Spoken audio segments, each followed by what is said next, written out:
No, don't you dare. Okay, but why not? We're here at this.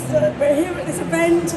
We're learning technologies. Why not just get into it, roll up your sleeves, and get involved? Okay, first question.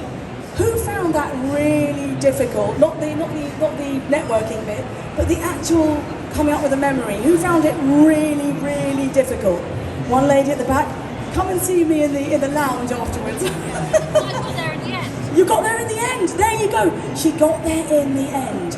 Okay, so 2 minutes ago, you were thinking, not everyone could come up with a story that easily. Okay, and we picked a random topic that Shadi suggested. A random topic. That is really to prove that you can pick any topic, and it might be the projections for Q4. It could be data. It could be the logarithms or the green flags or the amber flags in the audit. It doesn't matter what the topic is. You have a story. And I did actually overhear a few quite good coffee stories.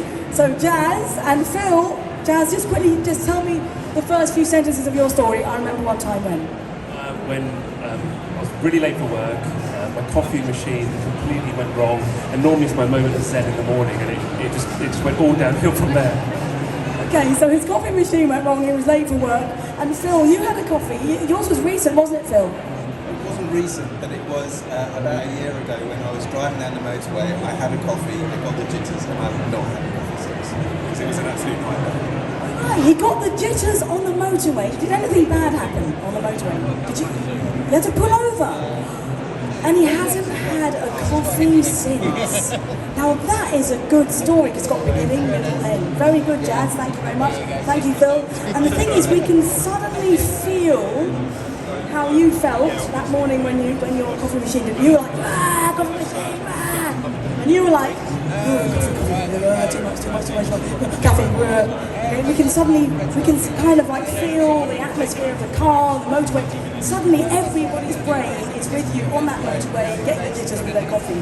So that's a little trick. That's one of many, many tricks. But please do take this away today. All you've got to do is one memory, one little memory, and you can bring your entire audience with you in a matter of seconds. And just to top that little memory up, you can use all of your 5 senses, which I mentioned earlier. This is sensory overload. I can smell a bit of coffee, I can hear music, there's so much going on in this place, isn't there? But actually, when it comes to storytelling, if you can use smell, taste, touch, so thank you for saying morning coffee, because that wasn't planned. You can smell the coffee, literally. You can imagine the jitters. You start feeling a bit sweaty. The more that you can put the 5 senses into your story, the better it is in terms of the audience feeling something with you.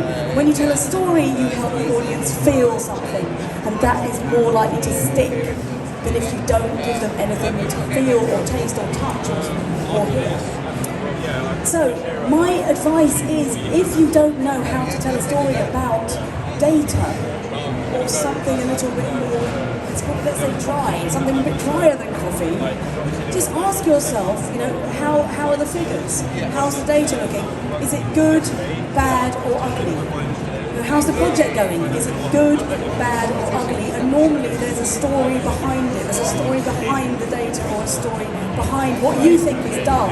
There will be a story behind it, and it's much easier to tell than you think. So number 7, oh dear, I've managed to go too fast. So, tip number 7, I call it my chunkology strategy. Chunk it up. Quick tip here is this. Gather stories, and each story is a little chunk. And then when you're presenting, you have a few chunks up your sleeve, in your back pocket, ready to share. Chunk it up. Every single story has one beginning, middle, and an end. Normally there's one message. Try and arrange your content in units, in chunks. And it's so much easier then to put together. And as a former producer at the BBC, I can create a running order really quickly with my chunks. And then you don't have to reinvent the wheel every time you've got to get a load of content together. because you've got that content chunk there, you've got that content chunk there, you've got the coffee story there, you've got your well-being chunk there, you've got your vision there. If you chunk up your content, it's just so much easier to do.